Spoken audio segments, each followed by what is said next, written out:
What's good, everybody? It's your guy King Will says. Oh, wait, no, hold on. I mean King Will Gaming.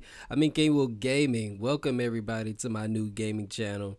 Thought I was on my main channel for a second. So this is the very first upload for my gaming channel, and I just want to give some background actually about me starting this channel. So obviously I wouldn't be starting this channel if I didn't love gaming.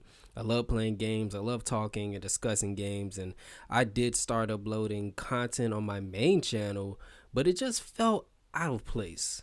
Seeing that my channel took the direction of a discussion channel and vlogs, so I needed a place to upload gaming content. And I was going to wait to make this channel, but I figured, what the hell, why not? But let me stop rambling on and get into the topic of this video. So I wanted to tell you guys my 2K story, why I left 2K for NBA Live, and how I'm never going back. So get your popcorn ready, kids. It's story time. Now, I'm just like most of you guys. I pretty much grew up playing 2K. I remember playing 2K way back when Shaq was on the cover in a Heat jersey. Hell, I even remember when playing 2K was on Sega Dreamcast. Wow, saying that out loud really makes me feel so old. But throughout the years, I have been a 2K player, not so much on NBA Live, even when Live was the more popular game at the time throughout the PlayStation 2 era. I always leaned towards 2K though. And the height of 2K for me personally was 2K13 on Xbox 360. And I know a lot of 2K heads say that 2K13 was garbage because you literally could not play defense on that game. I mean, blocking dunks and alley oops wasn't even an option. You were going to get dunked on, whether you liked it or not. But it was the most fun I ever had in my gaming life up until that point, because one, that was the year I was first introduced to online gaming, and two, because everybody I knew had an Xbox at the time. Like everybody I knew. So our parties were always at least 8 deep every day. I had the most fun playing 3v3 on Blacktop, going into game chat, talking trash, getting other players to run private Blacktop games, and also playing private lobbies with Team Up. Yeah, because in 2K13, 2K had added both Dream Team and Redeem Team USA on the same game at the same time. Those games, oh man, those games were fun and competitive with your friends if you had enough people to play. And after 2K13 came in, in my opinion, the best 2K that had been released, which 2K14 is to me till this day, is I still feel like it's the best with the most balanced gameplay out of all 2Ks. Maybe not more than 2K11, but I never played 2K11 online, so I wouldn't know. But 2K14 just had the right amount of offense and defense. And I just love the hell out of the game. 2K14 was the last great 2K to me. And with that being said, 2K14 also marked the end of greatness for 2K and the end of my love for the game, because as great as 2K14 was, that was also the same year My Park was introduced in place of Blacktop, and the mother of all horrible ideas was added, and that idea was the God Next system. No more getting into quick games, no more lobbies. It was the beginning of the end. Now, I didn't get a chance to play 2K15. I didn't have a system at the time. I was forced to be away from gaming for a while. But at the time, that was when I came across the gaming side of YouTube with content creators, of course, like Chris Smooth and Shakedown 2012. That's how I kept up with what was going on with 2K15. So I'm not going to speak on it too much, seeing that I didn't even get to play it.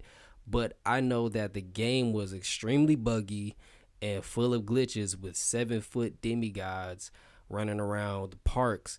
But after 2K15, I came back to PS4 for 2K16. And 2K16, I would have to say it was it was okay.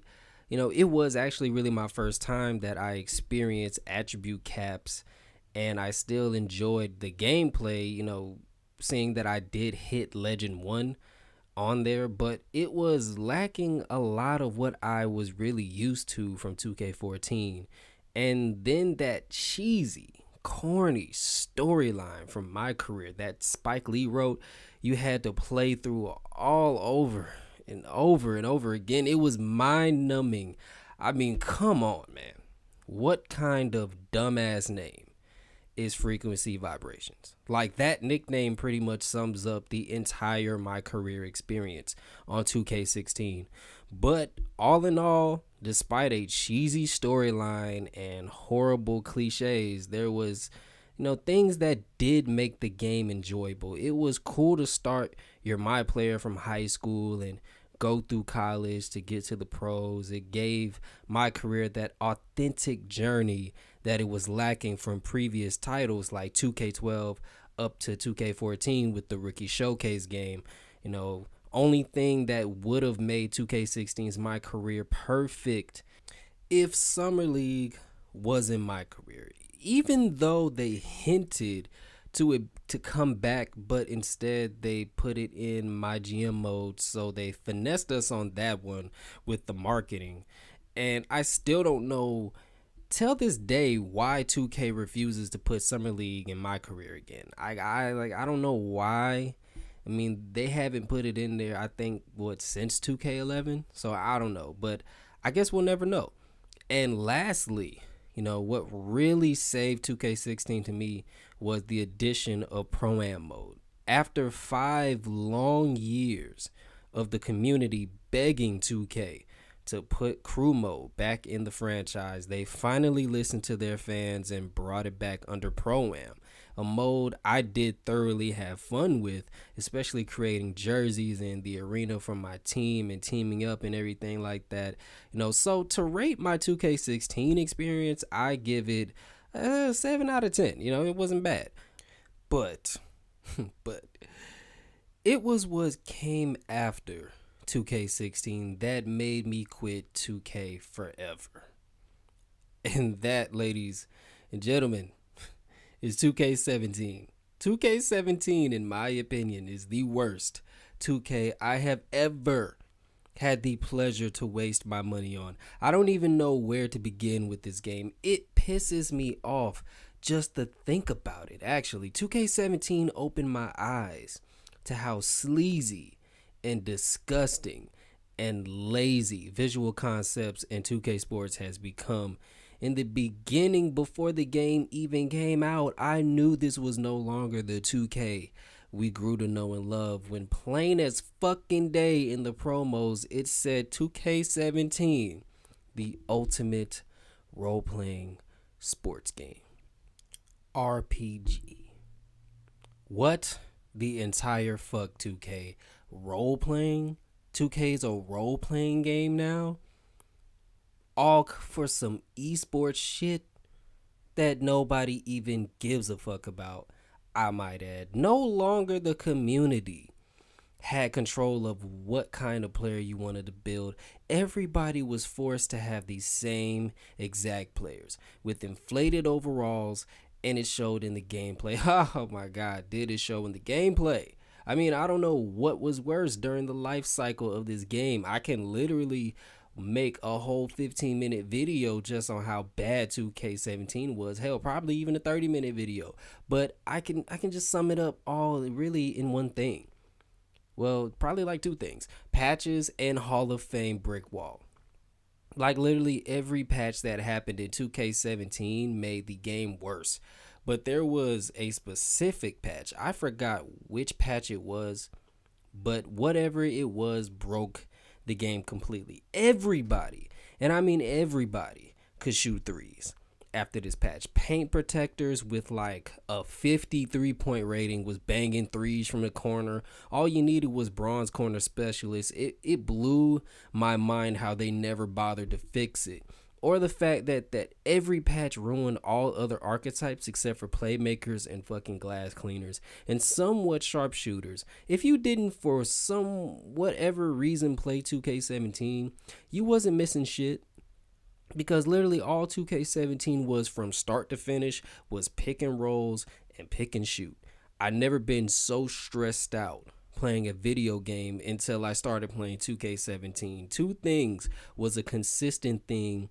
Either you were getting spammed to death with dribble moves from playmakers and getting your ankles broken, or you were getting murdered by brick wall screens. And it didn't matter what you did on defense because 2K didn't even bother to give you the defensive attributes to be able to guard all that bullshit like you wanted to. Since everybody who wasn't a lockdown defender had a 74 on ball defense, and 79 if you bought a +5 boost. Oh yeah, that makes a huge difference, 2K. Even if you had a lockdown defender though, you were able to guard the dribble spammers a little bit better. But you still got killed by brick wall screens because Pick Dodger was hands down the most useless badge of all time. I don't even know why it popped up when you got hit by a brick wall screen. 99% of the time, the shit never worked. And to address Hall of Fame brick wall, that shit was the most overpowered badge in the history of 2K.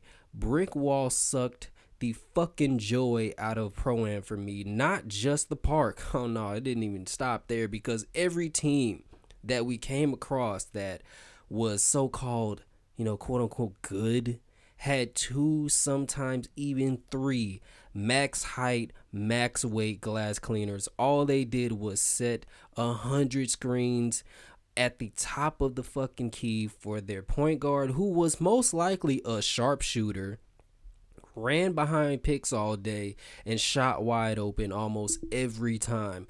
While he was shooting, your whole team was on the fucking floor trying to pick your faces up because you just got finished getting massacred by multiple brick wall screens. I hardly managed to have an ounce of fun on 2K17 after like 3 months of playing it. Probably maybe even less than that. But despite all of the flaws in the gameplay, despite the fucking lack of maintenance of the game from 2K and the developers, the thing that really got me, that really made me walk away from 2K, was Visual Concepts' disgusting treatment to their community. I felt gross playing 2K17. I soon realized that 2K had turned into a gaming company that would do anything to make you spend money on their shitty, unfinished games. They were unapologetically shoving VC advertising down the throats of the 2K community. As soon as you started your 2K app, like I remember this, as soon as you started your 2K app, first thing you see on the menu before you do anything is a fucking VC ad for a VC sale would appear. Then when you go into your My Career to play a game, guess what you see in blood red from the floor to the fucking ceiling in the arena? A bunch of VC ads saying VC is like 30% off. I mean, just in your face with VC ads. I'm not proud to say this out loud, but I probably spent upwards to $1,000 on 2K17. And what shot that up probably was the fact that I started playing my team for the first time. I never played my team up until that point, but I started playing really late though in the season, so I got to build most of my team from the auction house, seeing that all of the cars were already in circulation by the time I started, and I just grinded gauntlet mode also, but they were still releasing new packs. Literally a 20-pack box, and this is for the people who have never played my team before. A 20-pack box plus a topper was 250,000 VC. The highest amount of VC you could purchase was 200,000 for $50, right? So you had to buy an additional 50,000 VC just to be able to get that box. So your $50 turns into like 60 or $70. I bought like 3 or 4 boxes, I do believe. So in total, probably spent like almost 200 to like $300, plus the ridiculous amount of money it takes to level up my players. Like once you get your attributes to a certain level, like one attribute upgrade can cost you about like 18,000. I've seen one attribute upgrade like cost 20 to almost like 30,000 VC. One upgrade, which is a lot of VC, especially seeing that 2K just keeps designing the game to where it gives you bare minimum amount of VC for just playing the game and playing online. If you were like me and made multiple players and got addicted to just creating players, you most likely spent $100+ on each player you make. You know, if you grinded them all to a 95 overall, you definitely spent that amount of money. Don't forget to mention all the clothes, shoes, accessories, and animations you had to spend on VC. Like, which translated into using real world money to buy virtual currency, because literally you can't do nothing in 2K without VC. If you had no VC, you can't do nothing. The only thing you can do on that game is probably play fucking head-to-head versus. And I'm pretty sure at some point 2K and the devs are going to figure out a way to monetize head-to-head online games at some freaking point. You know, that's the only kind of free game mode on there that you don't have to put a dime in to play. But you need VC, you know, to do anything, to buy virtual things, to personalize your player, or you just going to be out here in a brown shirt and some gray pants. You know, like I just found myself spending money every week. I had that realization every other week or so. I was just regularly spending money on 2K, and at some point I had to really just realize that I'm just dumping my hard-earned money into a game in a gaming company that clearly could care less about their consumer. I was done with the 2K franchise after 2K17. I told myself if NBA Live was just playable, I didn't care about graphics. I didn't care about features that doesn't even make or break a game. I just cared about core gameplay and if there was a fun factor, because I wasn't having fun anymore with 2K. I got both Live 18 and 2K18, and at first I started playing 2K. I already was sold on Live 18 when I played it from the demo. I just loved the jump that they made from Live 16 up until that game. So I was like, I was already sold on it. And on top of that, I got the game for like almost 40% off because I had EA access. I got an additional 10% plus the 35% that they were offering from just pre-ordering the game. And like I said, I was on 2K and I put like $40 worth of VC on my player just so he could be decent. But in that instance, I realized that I spent a total of $105 buying the standard edition of 2K and buying VC. My guy is only a 78. Not to mention, I was in this dumbass storyline that was so cringeworthy. The gameplay just felt so trash. And then this dumb neighborhood idea, this just such a garbage idea, you know, that nobody in the community even wanted, you know, that everybody was just so hyped for and then just ended up hating in the end. Not to mention there was a product placement problem. Like 2K fucking hoard themselves out for Reese's and fucking Ruffles, just product placement everywhere in this game. After just 4 days with 2K, you know what? I just took it back. I just said fuck it. I just can't take it anymore. I took it back to GameStop. I didn't care if I got a refund or not. I just wanted nothing to do with 2K Sports ever again. And you know, it's going on 2 years now that I have not played a 2K game. I've been on NBA Live ever since, and I haven't looked back. EA, it is not a perfect game. I will not sit here and just try to sell you that EA, they got it all figured out yet, but still they have a lot of work to do. But Live has such promise and such potential. I love the direction they're going with the game, laying the foundation down. That's all they're doing right now with the gameplay. And EA does something that 2K has lost sight of that I appreciate, and that is proper treatment of your consumer. NBA Live community is small, but they know how to reward their player base, and that is something that a lot of games just are not doing anymore. AAA games are not doing anymore, which is just be a video game, not a cash cow for money. You excel at NBA Live by just playing the game. There's no shortcuts, there's no pay to win or pay to play aspects in the game.